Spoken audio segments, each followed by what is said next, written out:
Praise God. దేవుని నామానికి స్తోత్రం. అందరికీ వందనాలు. ఉదయకాల ధ్యానం నాకు మిమ్మల్ని అందరినీ మరలా ప్రేమపూర్వకంగా ఆహ్వానిస్తూ ఉన్నాను. ఈ ఉదయకాలమందు మనం రెఫర్మేషన్ సిరీస్లో ఆదికాండం గ్రంథం 33వ అధ్యాయాన్ని ధ్యానం చేయబోతున్నాము. ముందుగా దేవుని యొక్క సహాయం కోసం ప్రార్థించుకుందాం. ఆ తర్వాత మన వాక్య భాగంలోనికి వెళ్ళిపోదాం. పరిశుద్ధుడా, మా ప్రియ దేవ, ప్రియ రక్షక, మా తండ్రి, ఈ ఉదయకాల ధ్యానంలో మా ప్రియులను మమ్ములను మీరు దర్శించి మా హృదయములను సరిచేయనట్లుగా మీ వాక్యమును మాకు అర్థమవునట్లు బోధించండి. మాతో మాట్లాడండి. మీ వాక్యము సజీవమైనది ప్రభువా. మమ్ములను సజీవులనుగా ఈ లోకంలో జీవించుటకు, ఆత్మీయంగా సజీవంగా ఉండుటకు మాకు సహాయం అనుగ్రహించి ఈ ఉదయకాల ధ్యానంలో మీరే కృప చూపించమని క్రీస్తు యేసు పరిశుద్ధ నామములో ప్రార్థిస్తున్నాం తండ్రి. ఆమేన్. Praise God, and once again I would like to welcome you to the morning meditation Reformation series లో ఇప్పటి వరకు సుమారుగా మనం 45 వీడియోస్ని అప్లోడ్ చేసి ఉన్నాం. ఇవి ఎంతవరకు మీరు ఫాలో అవుతున్నారో మరి మాకైతే తెలియదు, కానీ ఈ 45 ఎపిసోడ్స్ని మీరు కనుక చూసినట్లయితే ఒక కంప్లీట్ అండర్స్టాండింగ్ని సంపాదించుకుంటారని మేము నమ్ముచున్నాం. So whenever you have time, please go through the previous episodes in this channel and be blessed spiritually by the Lord. దేవుని యొక్క ఆత్మీయ ఆశీర్వాదాలను పొందుకోవాలని ప్రభు పేరట మిమ్మల్ని అందరినీ కూడా కోరుకుంటున్నాను. ఇప్పుడు యాకోబు యొక్క జీవితాన్ని మనం పరిశీలన చేస్తున్నాము. ఇందులో యాకోబు జీవితం ఎలా ఉందంటే మన జీవితం లాగానే ఆత్మీయంగా ఒక్క అడుగు ముందుకేస్తే 3 అడుగులు వెనక్కేసేలాగా ఉంది. 32వ అధ్యాయంలో 24వ వచనం చూసినట్టయితే 32:24లో యాకోబు ఒక్కడే మిగిలిపోయాడు. So this is the time when Jacob was left alone. మన జీవితంలో కూడా ఒక్కొక్కసారి ఒంటరిగా ఉండటాన్ని అలవాటు చేసుకోవాలి. ఎందుకంటే ఈ ఒంటరి సమయంలో దేవుని యొక్క ప్రత్యక్షతను జేకబ్ అనుభవించగలిగాడు. తాను దేవుని దగ్గరకు రావటం వలన తన యొక్క స్వయం సమృద్ధిని, స్వీయ ఆశ్రయాన్ని క్షమించమని దేవునికి ప్రార్థన చేయవలసినటువంటి పరిస్థితి వచ్చింది.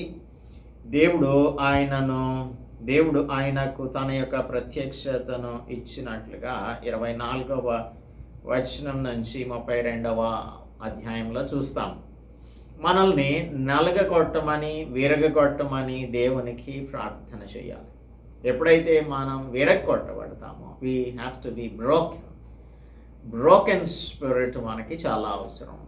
ఇది విరిగి నలిగిన హృదయమును దేవుడు ఎప్పుడు కూడా అలక్ష్యం చేసేటువంటి వాడు కాదు. ఇంకా we will be able to learn more spiritual lessons in our lives. మన జీవితంలో అనేకమైన ఆత్మీయ పాఠాలు నేర్చుకోవాలి అంటే విరగొట్టబడాలి, నలగగొట్టబడాలి. పెనుగులాటలో మనం దేవునికి పై చేయి ఇచ్చినట్లయితే, ఆ రాత్రి యాకోబుతో దేవుడు పెనుగులాడుతూ ఉన్నప్పుడు ఆ తెల్లవారుచున్నప్పుడు నన్ను పోనివ్వమని దేవుడు అడిగినప్పుడు, నన్ను ఆశీర్వదిస్తే కానీ నిన్ను పోనీయను, lord break me and bless me అని మనం కూడా ఆయనను అడగాలి. అప్పుడు ఆయన మనలను విరగకొట్టి మనకు తన యొక్క ఆత్మీయ పాఠాలను నేర్పించి ఆశీర్వదిస్తారు అనే దానిని ఈ సందర్భంగా మనం అర్థం చేసుకోవాల్సి ఉంది.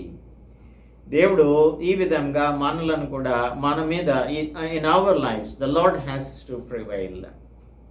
ఈ పెనుగులాటలో దేవుడే గెలిచాడు, కానీ ఏమంటున్నాడంటే యాకోబుతో, నీవు మనుష్యులతోనూ దేవునితో కూడా పోరాడి గెలిచితివి, అందుకే నీ పేరు ఇక మీదట ఇజ్రాయేలు అని పిలువబడుతుంది, నీ పేరు యాకోబు కానే కాదు అని చెప్పాడు.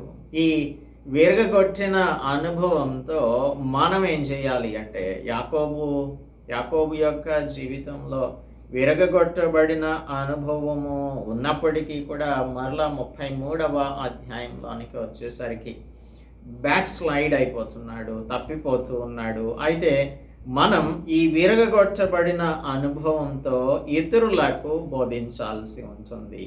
కుంటూ వస్తున్నాడు యాకోబు, ఎందుకంటే దేవుడు అతనిని ఇఫ్ వి సీ వర్స్ 25, తాను అతని గెలవకుండుట చూచి తొడగూటె మీద అతనిని కొట్టెను. అప్పుడు అతడు ఆయనతో పెనుగులాడటం వలన యాకోబు తొడ గూడు వలిసెను. ఆ తుంటి నరం మీద, ఆ తుంటి నరంను వారు తినట్లేదు అనే విషయాన్ని 32వ వచనంలో చదువుకుంటున్నాం. అయితే వాళ్ళ ఫ్యామిలీ మెంబర్స్ అడుగుతున్నారు, what happen to your leg Jacob అని అడిగితే, నాకు కాలు కొంచెం బెణికింది అని బహుశా చెప్పుండొచ్చు. దేవునితో మనం పొందిన అనుభవాలను గురించి ఇతరులకు చెప్పే విషయంలో మనం ఎక్కడ కూడా సంకోచించిన అవసరం లేదు. ఉన్నది ఉన్నట్టుగా చెప్పొచ్చు. We had a dual with God, మేమిద్దరం పెనుగులాడుకున్నాం. దేవుడు నన్ను చివరికి ఆత్మీయంగా ఆశీర్వదించాడు. ఎలాగో తెలుసా, నన్ను విరగొట్టి, నన్ను నలగొట్టి, నాకు విరిగి నలిగిన హృదయాన్ని ఇచ్చి ఈరోజు నేను సాత్వికునిగా మారటానికి అవకాశం ఇచ్చాడు అని మనం చెప్పడానికి అది చాలా బాగుంటుంది. ఎందుకంటే మనల్ని మనం సమర్పించుకోవాలంటే, మన స్వీయ ఆధారిత జీవితాన్ని విడిచిపెట్టాలి అంటే విరగకొట్టబడాలి, నలగకొట్టబడాలి.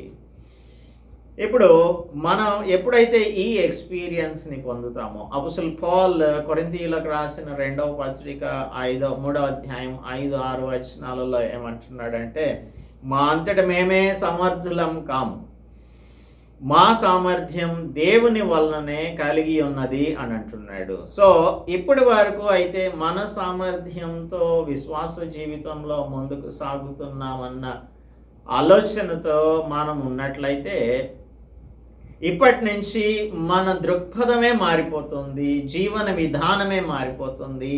ఎప్పుడైతే మనలను దేవుడు విరగొడతాడో అప్పుడు మనకు అర్థమవుతుంది, ఇది మన సామర్థ్యం కాదు, దేవుని సామర్థ్యం వలననే సమస్తము జరిగింది అని. ఇప్పుడు కస్టమ్స్ని మనం ఆచరించటం కాదు, కానీ దేవుడు అంటున్నాడు, నీవు మనుషులతోనూ అలాగనే దేవునితో కూడా పోరాడి గెలిచావన్న తర్వాత ఇక్కడ ఒక కస్టమ్ని మెన్షన్ చేస్తున్నాడు మోసెస్ 31వ వచనంలో. అతడు పెనియలు నుండి సాగిపోయినప్పుడు సూర్యోదయం ఆయను, అప్పుడు అతడు తోడ కుంటుచు నడిచాను. అందుచేత ఆయన యాకోబు తొడగూటె మీద తుంటి నరము కొట్టినందున నేటి వరకు ఇజ్రాయేలీలు తొడగూటె మీదనున్న తుంటి నరము తినరు.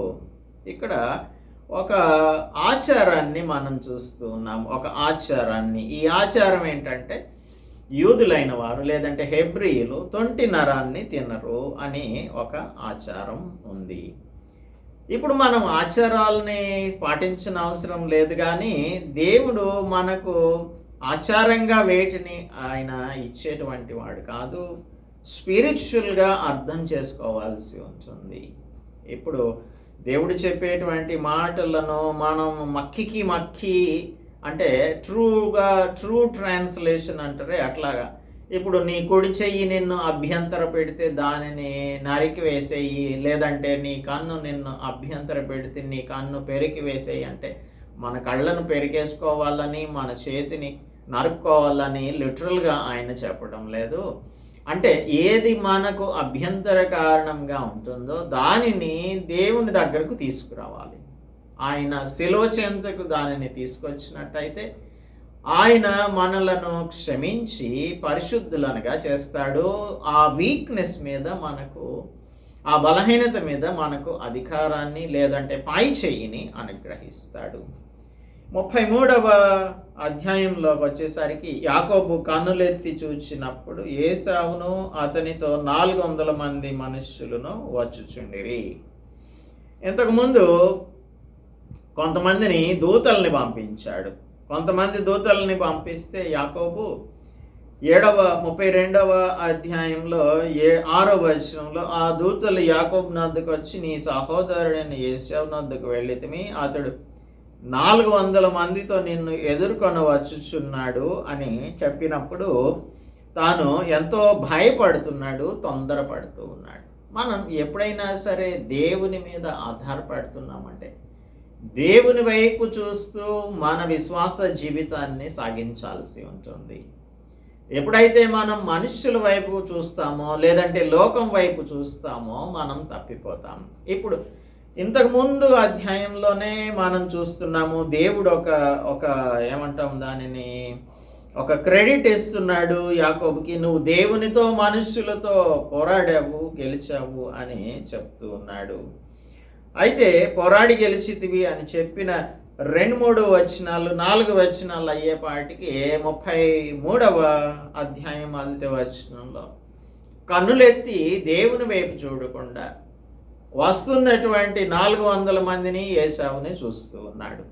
మత్తయి సువార్త 14వ అధ్యాయంలో 29, 30, 31 వచనాలలో పేతురు అక్కడ యేసు ప్రభు నీటి మీద నడిచి రావడాన్ని చూచి, ప్రభువా నీవే అయితే నేను కూడా నీటి మీద నడుస్తాను అని అన్నాడు.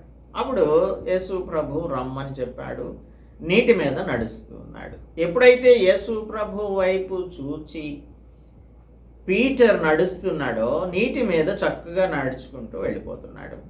కానీ తన దృష్టిని ఎప్పుడైతే యేసు ప్రభు మీద నుంచి మరల్చి గాలి మీదకు ఆయన గాలిని చూచాడో, when Peter saw the wind, గాలిని చూచి భయపడి మునిగిపోసాగుతున్నాడు. ప్రభువా రక్షించుము అని కేకలేస్తున్నాడు.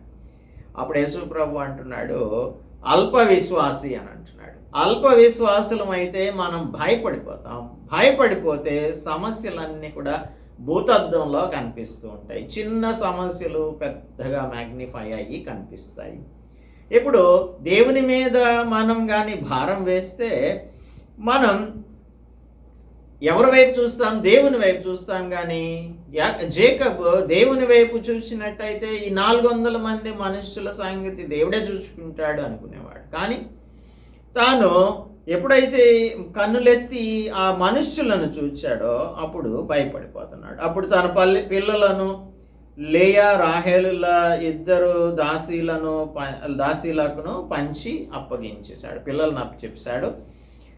అతని ముందర దాసీలను, వారి పిల్లలను, వారి వెనక లేయాను, ఆమె పిల్లలను, ఆ వెనక రాహేలును, యోసేపును ఉంచి తాను వారి ముందర వెళ్ళుచు తన సహోదరుని సమీపించే వరకు 7 సార్లు నేలను సాగిలపడ్డాడు. ఇక్కడ ముందు దాసీలను వాళ్ళ పిల్లలను పెట్టాడు. ఆ తర్వాత వెనక లేయాను తన పిల్లలను పెట్టాడు. అతనికి బాగా ఇష్టమైన రాహేలును, యోసేపును వెనక పెట్టాడు. వీరందరికంటే ముందు జేకబ్ వెళ్ళి నిలబడ్డాడు. ఇక్కడ జెలసీ అనే దానిని ఇక్కడ క్రియేట్ చేస్తూ ఉన్నాడు. ఎందుకంటే ముందు దాసీలు దాని పిల్లలు వారి పిల్లల్ని, ఆ తర్వాత ఒకవేళ యోసేపు కనుక చంపడం మొదలు పెడితే దాసీలని వాళ్ళ పిల్లల్ని ఫస్ట్ చంపేస్తాడు. తర్వాత చంపితే ఒకవేళ మిగిలితే లేయా పిల్లలు, రాహేలు, యోసేపు మిగులుతారు. వాళ్ళని కూడా దాటి వచ్చేస్తే లేయా తన పిల్లలు చనిపోతారు. ఒకవేళ అక్కడితో ఆగిపోతే యోసేపును రేచల్లు మిగిలిపోతారు అన్న ఉద్దేశంతో తాను ఎవరినైతే బాగా ఇష్టపడుతూ ఉన్నాడో వాళ్ళని చివరిగా పెడుతూ ఉన్నాడు. అయితే ఒక్కొక్క మంచి విషయం ఏంటంటే వీరందరికీ ముందుగా తాను వెళ్ళి నిలబడ్డాడు. 7 సార్లు సాగిలపడుతున్నాడు. 7 = కంప్లీట్నెస్. ఇందులో బైబిల్ గ్రంథంలో 7 అనేది ఒక సంపూర్ణమైన సంఖ్య. అయితే ఇక్కడ ఒక విచిత్రమైన విషయం ఏంటంటే తన జీవితంలో ఆయనకున్న లక్ష్యం ఏంటంటే, అఫ్కోర్స్ దేవుడు ఒక ప్రామిస్ని, దేవుడు ఒక విషయాన్ని రెబెకాకు చెప్పాడు. ఆమె కడుపులో ఉన్నప్పుడు ప్రాబ్లం ఉన్నప్పుడు 25వ అధ్యాయంలో ఒక 2 జనములు నీ గర్భంలో ఉన్నాయి, 2 జనపదాలు నీ కడుపులో నుండి ప్రత్యేకంగా వస్తాయి. ఒక జనపదం కంటే ఒక జనపదం బలిష్టమై ఉంటుంది, పెద్దవాడు చిన్నవానికి దాసుడవుతాడు అని చెప్పాడు. సో ఇది దేవుడు చెప్పిన దాని యొక్క నెరవేర్పు జరగక ముందే తనదైన శైలిలో తండ్రి దగ్గర నుంచి దేవుని ఆశీర్వాదాలు పొందుకోవాలనుకున్నాడు. అంతకంటే ముందు జ్యేష్ఠత్వాన్ని నాకు ఇవ్వు అని చెప్పి తన అన్నని మోసం చేసి చిక్కుడుగాయల కూరతో అన్నని కొనేసుకున్నాడు. సో ఇటువంటిది తన జీవిత లక్ష్యం ఏంటి? అన్నకంటే నేను గొప్పవానిగా ఉండాలి అనేది. దేవుడు ఆల్రెడీ చెప్పేసినప్పుడు దేవుడే చూసుకుంటాడు. అయితే తనదైన శైలిలో ఆశీర్వాదాలను సంపాదించుకోవాలనుకున్నాడు. అయితే ఇక్కడికి వచ్చేసరికి అన్నకన్నా బెటర్గా ఉండాలనుకున్నవాడు అన్న ఎదుట 7 సార్లు సాగిలపడి నమస్కారం చేస్తున్నాడు. కొందరు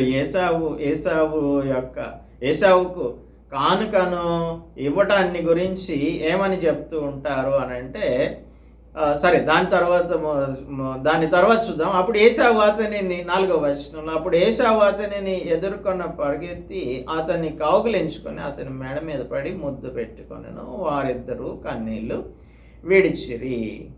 ఇప్పుడు మనం తప్పిపోయిన కుమారుని యొక్క కథలో, ఆ వృత్తాంతంలో, ప్యారబుల్లో తండ్రి దూరం నుంచి ఈ తప్పిపోయిన కుమారుడు రావడాన్ని చూచి పరిగెత్తుకుంటూ వెళ్ళి తన కుమారుని మెడ మీద పడి కౌగిలించుకొని అతని మెడ మీద పడి ముద్దు పెట్టుకున్నాడు.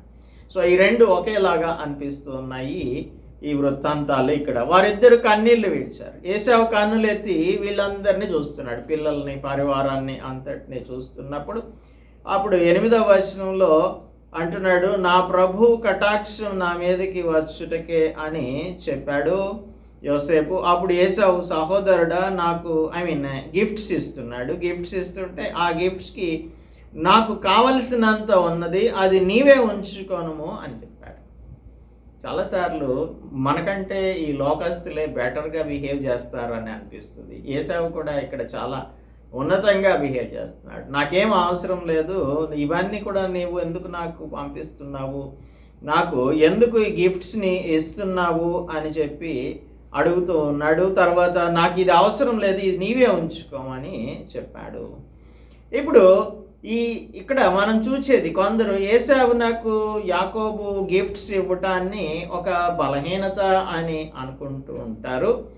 అయితే ఇక్కడ ఉన్నటువంటిది ఏంటంటే రెస్టిట్యూషనరీ లా అనేది ధర్మశాస్త్రంలో రెస్టిట్యూషన్, పూర్వస్థితీకరణ అనే దానిని గురించి ఒక కాన్సెప్ట్. అదేంటంటే ఎక్సడస్ 22:4లో 22:4 నిర్గమకాండంలో ఒకడెవడైనా దొంగతనం చేస్తే దానికి 2 మార్లు చెల్లించాలి అని చెప్తాడు. ఎద్దైనా, గాడిదైనా, గొర్రెనైనా ఏదైనా సరే దొంగిలించినప్పుడు 2 అంతలుగా చెల్లించాలి.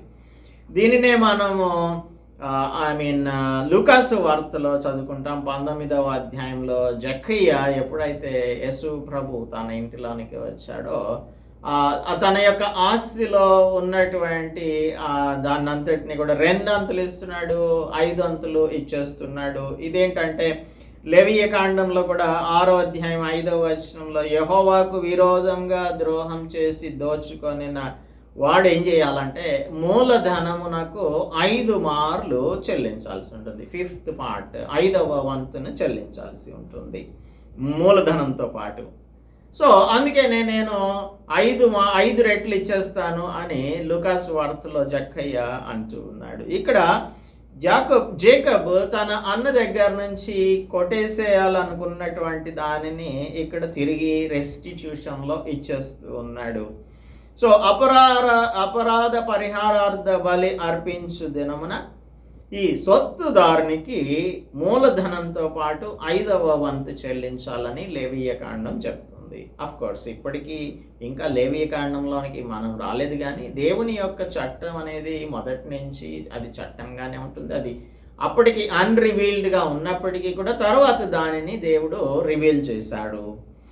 సో ఈ విధంగా మనం ఈయన గిఫ్ట్స్ ఎందుకు ఇచ్చాడు అనే దానిని గురించి ఆలోచన చేస్తున్నాము.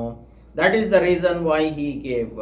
ఇంకొకటి, ఇప్పుడు దేవుడు ఏశావు నాకు ఒక మంచి హృదయాన్ని కలిగించాడు. అఫ్ కోర్స్ జేకబ్ యొక్క ప్రవర్తనలో మార్పు అనేది కంప్లీట్గా రాలేదు, కానీ మనకు ప్రావర్బ్స్ చాప్టర్ 16:7లో ఒకని ప్రవర్తన యెహోవాకు ప్రీతికరమగినప్పుడు ఆయన తన శత్రువులను సైతం మిత్రులనుగా చేస్తాడు అని సామెతల గ్రంథకర్త సొలొమన్ చెప్తున్నాడు.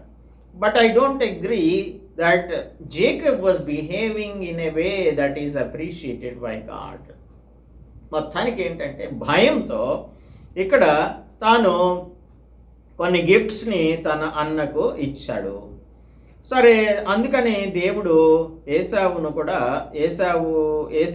కూడా దేవుడు ఆశీర్వదించినట్లుగా మనం చూస్తాము.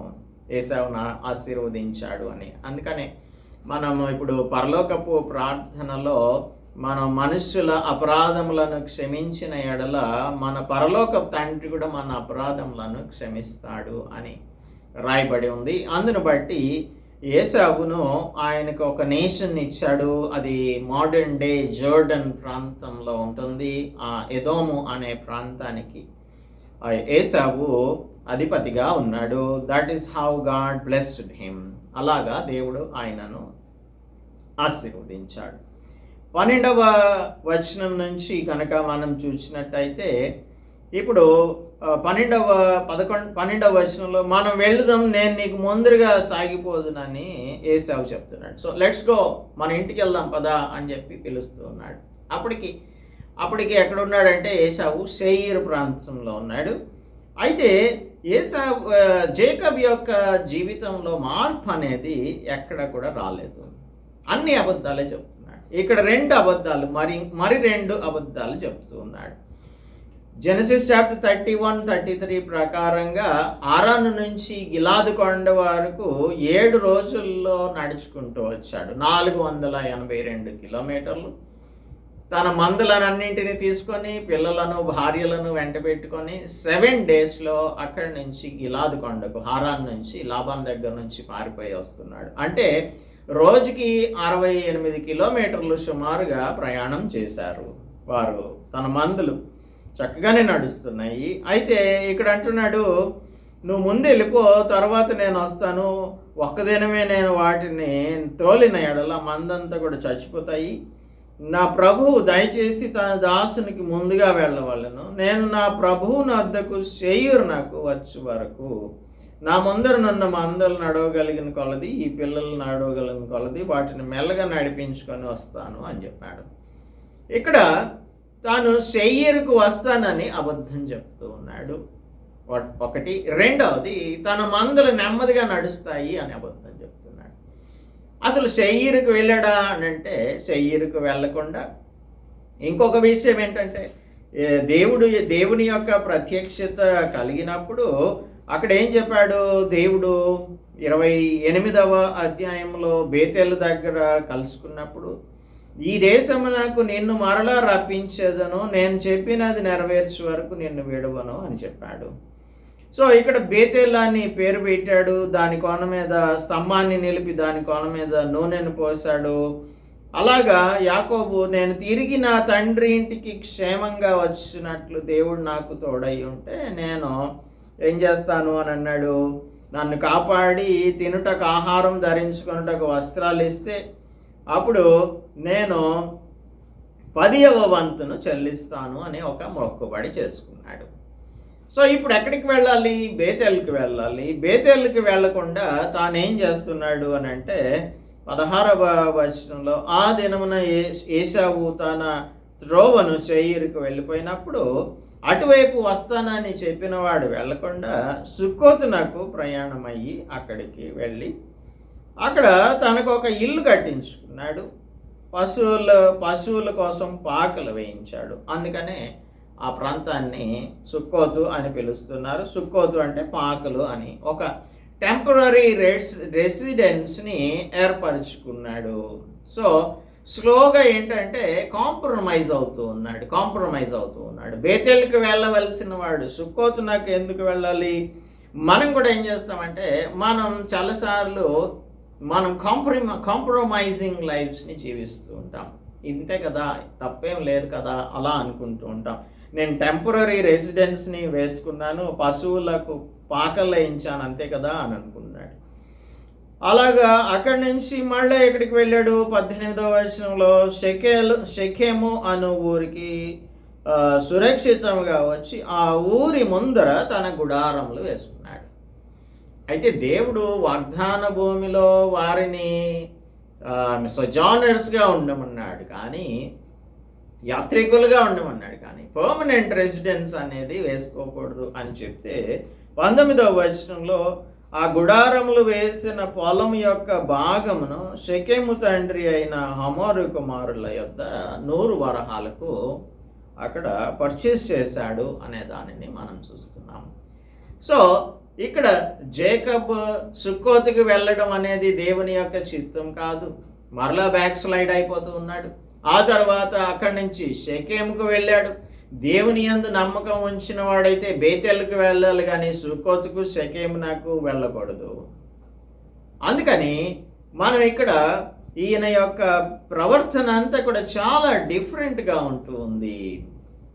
నా ఇక్కడ బహుశా ఎందుకు వెళ్ళుంటాడు అని అంటే, ఎందుకు యాకోబు సుక్కోతునకు షెకెమునకు వెళ్ళాడంటే, ఇదంతా కూడా జోర్డన్ వ్యాలీ చాలా గ్రీన్గా కనిపించింది. ఆనాడు అబ్రహాము లోతులు కూడా మన ఇద్దరం కలిసి జీవించలేనంతగా మన యొక్క ఆస్తి పెరిగిపోయింది, మందులు పెరిగిపోయాయి. కాబట్టి నీవు కుడి తట్టుకు వెళ్తే నేను ఎడం తట్టుకు వెళ్తాను, నీవు ఎడం తట్టుకు వెళ్తే నేను కుడి తట్టుకు వెళ్తాను అన్నప్పుడు కన్నులెత్తి లోతు చూస్తే అంత గ్రీన్గా కనిపిస్తూ ఉంది. ఆ గ్రీనరీ ఉన్న వైపుకు నాకు వెళ్ళాడు. అంటే ఎక్స్టర్నల్ అపియరెన్స్ని చూచి అక్కడికి వెళ్ళాడు. అలాగే జేకబ్ కూడా ఈ సుక్కోతు షెకెము నాకు ఎందుకు వెళ్ళాడు అంటే, ఆ జోర్డన్ వ్యాలీలో రివర్స్ ఉన్నాయి, అంత గ్రీనరీ ఉంది, తన మందలకు పచ్చిక లభిస్తుంది అన్న ఉద్దేశంతో అక్కడికి వెళ్ళాడు. దేవుని యొక్క చిత్తమేమో బేతేలుకు వెళ్ళాలి. మనం దేవుని యొక్క చిత్త ప్రకారమైన ప్రదేశంలోనే ఉండాల్సి ఉంటుంది. వసంతకాలంలో రాజులు యుద్ధానికి వెళ్ళాల్సిన సమయంలో డేవిడ్ వెళ్లకుండా ఇంట్లో మేడ పైన తిరుగులాడుతూ ఉన్నాడు. అందుని బట్టి పాపంలో పడిపోయాడన్న సంగతి మనకు బాగా తెలుసు. So if God ఇంటెండ్స్ us to go and live somewhere, why are we staying in the places where we will be yielded unto temptations? శోధనలో పడిపోయేటువంటి ప్రదేశంలో మనం ఎందుకు ఉండాలి? ఇలాగూ జేకబ్ చేయటం వలన నెక్స్ట్ చాప్టర్లోనికి వచ్చేసరికి దీనాను అక్కడ షెకెము ఆమెను చూచి ఆమెను అవమానపరిచాడు, ఆమెను చేర్పాడు అనే సంగతులు మనం చూస్తూ ఉన్నాం. This is because of the wrong decision that is made by Jacob. యాకోబు చేసినటువంటి ఒక రాంగ్ డిసిజన్ని బట్టి ఈ విధంగా మొలెస్టేషన్కి గురి కావాల్సి వచ్చింది. అంతేకాదు, ఇజ్రాయేలీలు యెహోషువ గ్రంథంలో తిరిగి వచ్చేటప్పుడు యాకోబు యొక్క శల్యములను తీసుకొని వచ్చి ఇక్కడ జేకబ్ కొన్న పొలంలో పాతి పెట్టవలసి వచ్చింది. లేదు అని అంటే అబ్రహాము కొన్నటువంటి ఆ స్థలంలో బహుశా అక్కడ యోసేపు యొక్క శల్యములను పాతిపెట్టి ఉండేవారు ఇశ్రాయేలీలు. అయితే ఒక్క విషయాన్ని మనం ఇక్కడ గమనించవచ్చు, మనం దేవునికి చెందినటువంటి వారం. మనం ఎన్నిసార్లు తప్పిపోయినా కూడా దేవుడు క్షమించేటువంటి దేవుడు. అలాగని పడిపోవడం తప్పిపోవడం అనేది ఇంటెన్షనల్గా చేయకూడదు. జేకబ్ ఇలాగ తప్పిపోతూ ఉన్నప్పటికీ కూడా తాను he was able to realize that he belonged to God. దేవునికి చెందినవాడును నేను అని అనుకున్నాడు.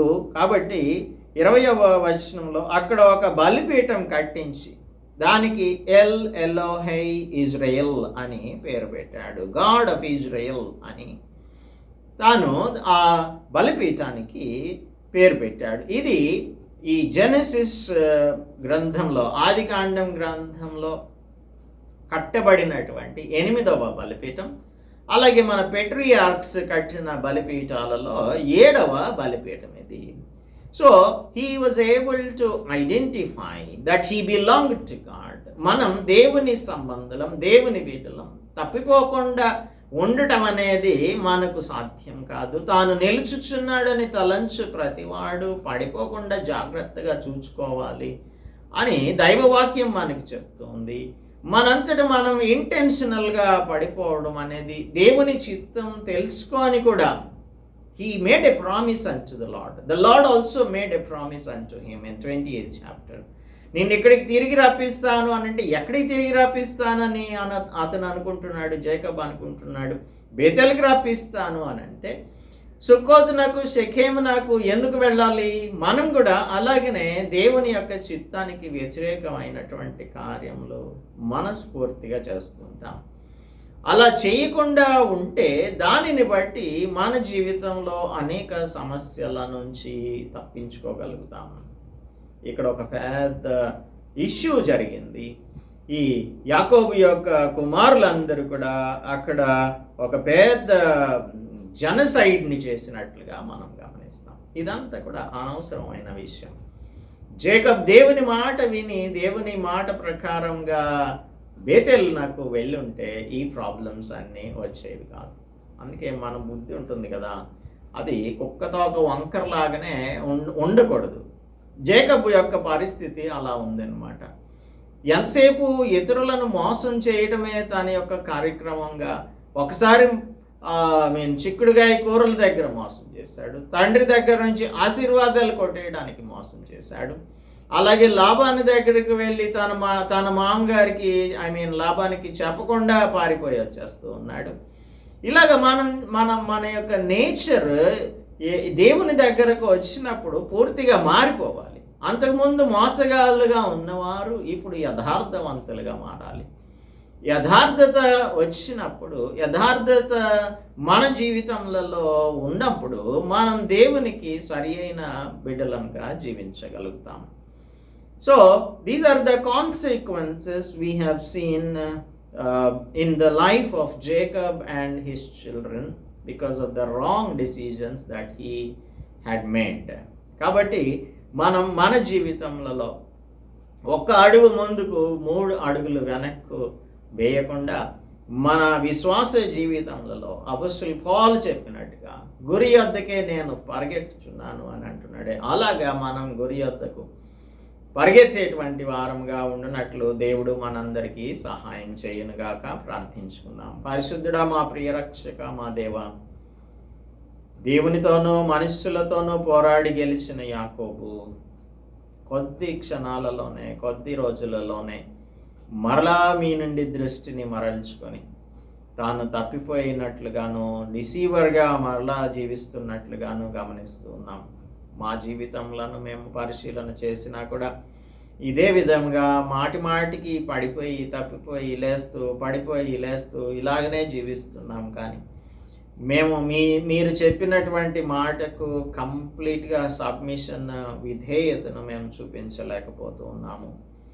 తండ్రి, మాట వినటం అనేది శ్రేష్టం అని సమూయేలు గ్రంథంలో మీరు చెప్తూ ఉన్నారు ప్రభువా. కనుక నాయన, మేము బలులు అర్పించుట కంటే మాట వినటం నేర్చుకొనటానికి మాకు సహాయమును అనుగ్రహించమని మీ కుమారుడు మా రక్షకుడు యేసుక్రీస్తు పరిశుద్ధ నామములో ప్రార్థిస్తున్నాము తండ్రి. ఆమేన్. దేవుని నామానికి స్తోత్రం. అందరికీ కూడా వందనాలు. మనం బలులను అర్పించటం కంటే ఆజ్ఞను గైకొనుట మేలు అని చెప్తున్నాడు సమూయేలు గ్రంథంలో దేవుడు. కాబట్టి ఆయన మాట వినడాన్ని నేర్చుకుందాం. అది శ్రేష్టమైన జీవితం.